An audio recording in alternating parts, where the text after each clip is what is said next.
Nuestro tema ahora son las complicaciones del COVID-19 en los niños.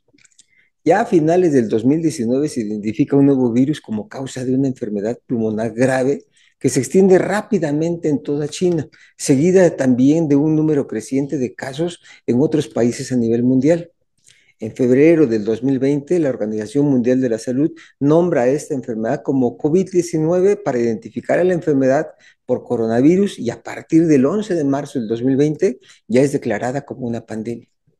Desde su inicio se había identificado que la enfermedad afecta en forma más frecuente a la población adulta y con alta mortalidad en los pacientes de la tercera edad y o con otras enfermedades que estuvieran asociadas, como pueden ser los problemas cardiovasculares, nutricionales, respiratorios. Investigaciones específicas logran reportar que la población infantil en su mayoría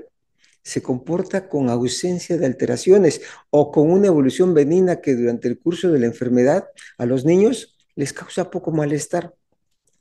Estudios estadísticos demuestran que cerca del 90% de los casos positivos por laboratorio fueron totalmente asintomáticos o con algunas manifestaciones muy leves o moderadas, con teorías variadas para explicar ese tipo de evolución. La presentación en niños más común de COVID-19 es una serie de signos y síntomas que incluyen desde estar completamente asintomáticos a los pacientes que llegan a tener síntomas de infección aguda del trayecto respiratorio superior, como son fiebre, fatiga, tos, dolor de garganta, escurrimiento y congestión nasal, y se pueden incluir también alteraciones digestivas como dolor, diarrea, vómito, que pueden llegar a considerarse secundarios a otras causas y no justificar así entonces unos estudios que sean específicos. Sin embargo, a partir de abril del 2020 se empiezan también a reportar informes de casos raros parecidos a otra enfermedad que se conoce como enfermedad de Kawasaki, sin que llegue a tener todas las características de esta enfermedad que se le relacionan con el antecedente del COVID-19 en quienes lo padecen. Desde entonces se han estado reportando informes crecientes de niños infectados de forma similar en diferentes partes del mundo.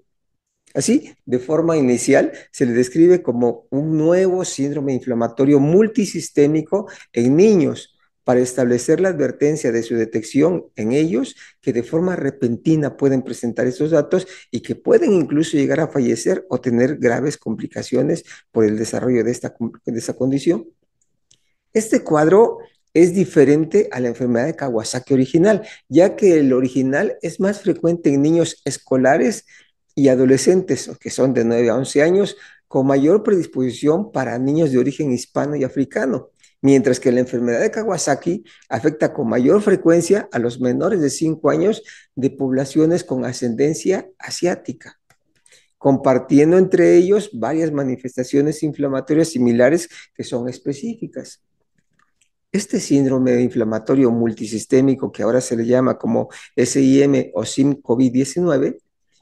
generalmente aparece en promedio después de los 40 días de haber padecido el COVID-19, lo que representa una complicación posterior a la infección viral en lugar de una infección aguda. El síndrome de Kawasaki es una enfermedad de los vasos sanguíneos arteriales de tamaño mediano y pequeño, de origen inflamatorio, sin ninguna causa específica, de aparición aguda y autolimitada, pero potencialmente grave por las complicaciones que puede llegar a generar en los años siguientes por la alteración en la circulación sanguínea del corazón. Se manifiesta con presencia de fiebre, alteraciones inflamatorias de mucosas y piel, crecimiento de los ganglios, descamación principalmente de los dedos y alteraciones posteriores, en especial arterias del corazón que se llaman coronarias, con posible muerte súbita posterior. Menos frecuente va a haber dolor abdominal, diarrea, náuseas y vómitos asociados con el cuadro.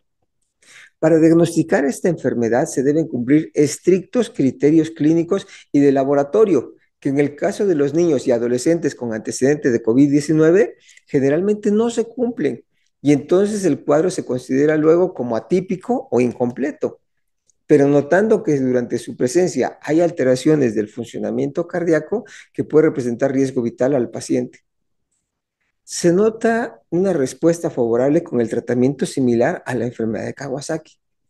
Las manifestaciones clínicas que se presentan en el síndrome inflamatorio multisistémico del COVID incluyen fiebre que es de tipo persistente con duración promedio de 4 días, alteraciones digestivas a base de dolor abdominal, diarrea o vómitos, alteraciones de la piel con un puntilleo rojizo diseminado,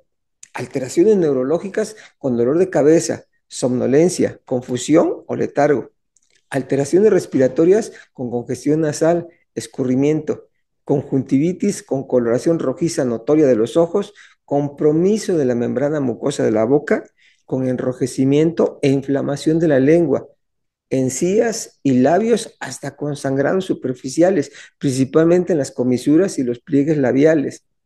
manos y pies hinchados y con menor frecuencia también se reporta el dolor de garganta. El cuadro generalmente inicia con fiebre de 3 a 5 días, seguidos de la afectación general grave asociado con alteraciones de la piel o de las mucosas ya señalado, con tendencia súbita a la flacidez. Todo su cuerpo normalmente queda flojo, reactividad disminuida, deja de tener su actividad normal y se comporta como si tuviera cansancio o sueño. Y disminución sobre todo, muy riesgoso, de la circulación sanguínea que ya lo condiciona a un estado de choque en desarrollo, que influye todo esto, las alteraciones respiratorias, con una mayor frecuencia respiratoria a la habitual, asociada con dificultad para poder respirar. Estos cuadros afortunadamente no son frecuentes en la población pediátrica, pero sí requieren de su atención hospitalaria para su manejo específico a fin de vigilar su recuperación adecuada y ausencia de posibles complicaciones posteriores. Pueden cursar con disminución del funcionamiento cardíaco, insuficiencia respiratoria que pueda meritar el empleo de una ventilación mecánica, lesión renal por compromiso en la circulación sanguínea, insuficiencia también en el funcionamiento del hígado, derrames en algunas cavidades o líquido presente en las cavidades como las pleuras entre los pulmones y el tórax, pericárdico alrededor del corazón, también líquido alrededor del corazón, o bien líquido regado en la cavidad abdominal que se conoce entonces como ascitis, que ese líquido se encuentra por fuera de las vísceras abdominales. La gravedad de esta enfermedad se establece que ante la respuesta inflamatoria diseminada e intensa en la mayoría de los órganos del paciente, en primer lugar, hay deficiencia en la circulación sanguínea y de nutrientes importantes, con un riesgo fatal si la descompensación no logra estabilizarse o predisponer a secuelas orgánicas con limitación funcional posterior por el tiempo que llegan a durar sin una nutrición adecuada, algunos órganos en particular. Entre todas las funciones alteradas, la más importante a vigilar, obviamente, es el funcionamiento del corazón, ya que por la inflamación el trabajo de bombeo del corazón se compromete y también por alteración inflamatoria en su mecanismo de regulación es posible la presencia de arritmias y de paro cardíaco. Otro evento para vigilar son las alteraciones de la coagulación que pueden formar émbolos, o sea, formar coágulos que pueden generar un daño cerebral o renal al condicionar que no haya una circulación adecuada de esos tejidos